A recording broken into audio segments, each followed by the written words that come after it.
Noodles রান্না করে খেতে যতটা না মজা তার থেকে দ্বিগুণ মজা এই নুডলসের পাকোড়াটি।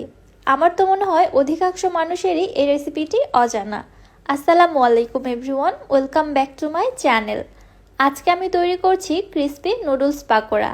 আপনারা একবার এই পাকোড়াটা বানিয়ে খেলে নুডলস রান্না করে খাওয়ার কথা তো ভুলেই যাবেন। পাকোড়াটি যেমন ক্রিস্পি তেমনি খেতে তো অত্যন্ত সুস্বাদু। ছোট থেকে বড় সকলেই খুবই পছন্দ করবে।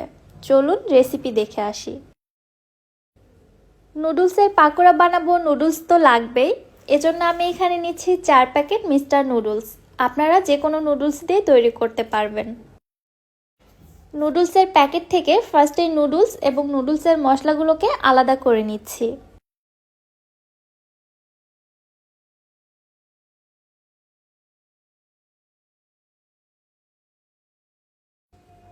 এবারে চলে যাচ্ছি নুডলসের পাকোড়া তৈরির মূল প্রিপারেশনে। চুলায় একটি প্যানের মধ্যে আমি পানি গরম করতে দিয়েছি। 4 প্যাকেট নুডলসের জন্য এখানে আমি 1.5 কাপ পানি দিয়েছি। পানিটা যখন ফুটে উঠেছে তখন এর মধ্যে নুডলসগুলোকে আমি একটু ভেঙে দিয়ে দিচ্ছি, একেবারে গোটা দেয়া যাবে না, তাহলে পরবর্তীতে পাকোড়া তৈরিতে একটু প্রবলেম হতে পারে, এজন্য ভেঙে দিতে হবে। এবারে নেড়ে চেড়ে নুডলসগুলোকে খুব ভালোভাবে সেদ্ধ করে নিচ্ছি। নুডলসের প্যাকেট থেকে যে মশলাগুলো আমি আলাদা করে বের করে রেখেছি ওইখান থেকে 2 প্যাকেট মশলা এখানে দিয়ে দিচ্ছি, বাকি 2 প্যাকেট পরবর্তীতে ব্যবহার করব। এইভাবেই নেড়ে চেড়ে নুডলসগুলো ভালোভাবে সেদ্ধ হওয়া পর্যন্ত এবং সম্পূর্ণ পানিটা শুকিয়ে আসা পর্যন্তই জাল করে নিতে থাকব। দেখতেই পাচ্ছেন নুডলসগুলো খুব ভালোভাবে জাল করা হয়ে গিয়েছে, এর মধ্যে আর কোনো পানি নেই, খুব ভালোভাবে পানিটা টেনে গিয়েছে। এবারে নুডলসগুলো চুলা থেকে নামিয়ে অন্য একটি পাত্রের মধ্যে ট্রান্সফার করে নিচ্ছি এবং একটু অপেক্ষা করছি এর মধ্যে থেকে অতিরিক্ত গরম ভাবটা বের হয়ে যাওয়ার জন্য। চাইলে পুরোপুরিভাবে ঠান্ডা করেও নেওয়া যেতে পারে। নুডলসগুলো আমি মোটামুটি ঠান্ডা করে নিয়েছি। যখন কুসুম গরম পর্যায়ে চলে আসছে তখন এর মধ্যে দিয়ে দিচ্ছি আমি 2টি ডিম। চাইলে এখানে আপনারা একটি ডিমও দিতে পারেন, তবে 2টি ডিম দিলে টেস্ট ভালো আসবে।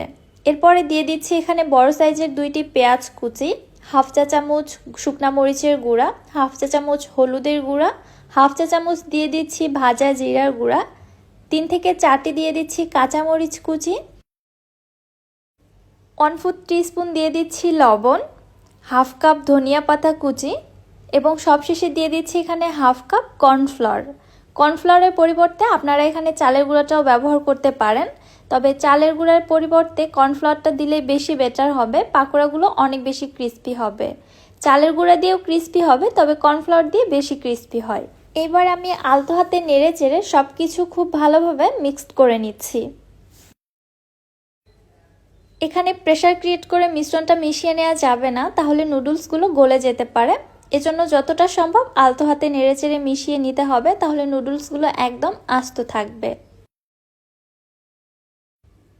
আমি যে নুডলসের মশলার প্যাকেট দুটো আলাদা করে রেখেছিলাম ওইগুলো এখানে দিতে ভুলে গিয়েছি। এই পর্যায়ে আমি দুটো মশলার প্যাকেটে এখানে দিয়ে দিচ্ছি।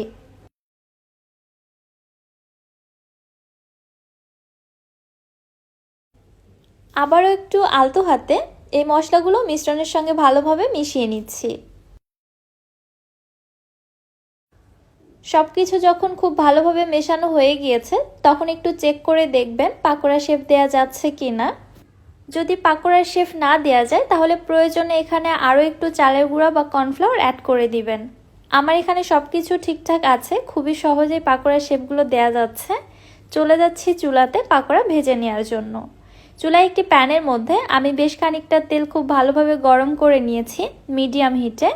এবারে একে একে পাকোড়ার শেপগুলো তৈরি করে আমি তেলের মধ্যে ছেড়ে দিচ্ছি। তেলটা ঠিক কেমন গরম দেখুন। পাকোড়াগুলো দেওয়ার সঙ্গে সঙ্গে কিন্তু খুব বেশি বুদবুদ ক্রিয়েট হচ্ছে না, খুব ধীরে ধীরে ক্রিয়েট হচ্ছে। তেলটা অতিরিক্ত বেশি গরম করা যাবে না, তাহলে পাকোড়ার মধ্যে খুব দ্রুত কালার চলে আসবে, সেক্ষেত্রে পাকোড়াগুলো ভালো ক্রিস্পি হবে না। এজন্য চুলার হিট মিডিয়াম টু লোয়ের মাঝামাঝি রেখে পাকোড়াগুলোকে একটু সময় নিয়ে ভেজে নিব, তাহলে পাকোড়াগুলো উপর থেকে ভেতর পর্যন্ত কিন্তু খুব ভালোভাবে ক্রিস্পি হয়। আমি আবারও বলছি, যদি সময় নিয়ে ভেজে নিতে পারেন এই পাকোড়াগুলো খুবই ক্রিস্পি হবে। আর যদি আপনি চুলার হিট বাড়িয়ে খুব দ্রুত ভেজে নেন তাহলে পাকোড়াগুলো খেতে অত বেশি ক্রিস্পি হয় না, ওই ক্ষেত্রে পাকোড়াগুলো খেতে ক্যাতকেতে টাইপের হবে। আমার এই পাকোড়াগুলো ভেজে নেওয়া হয়ে গিয়েছে, প্রায় 8 থেকে 10 মিনিট সময় নিয়ে আমি ভেজে নিয়েছি। যেমন সুন্দর একটা কালার চলে আসছে তেমনই কিন্তু ক্রিস্পি হয়েছে। আপনারা হয়তো দেখেই বুঝতে পারছেন। 4 প্যাকেট নুডলস থেকে এখানে কিন্তু বেশ অনেকগুলো পাকোড়া তৈরি হয়েছে। বিকেলের চায়ের আড্ডাগুলোতে কিন্তু আপনারা এইভাবে নুডলসের পাকোড়াটা তৈরি করে নিতে পারেন, সবাই খুবই বেশি পছন্দ করবে।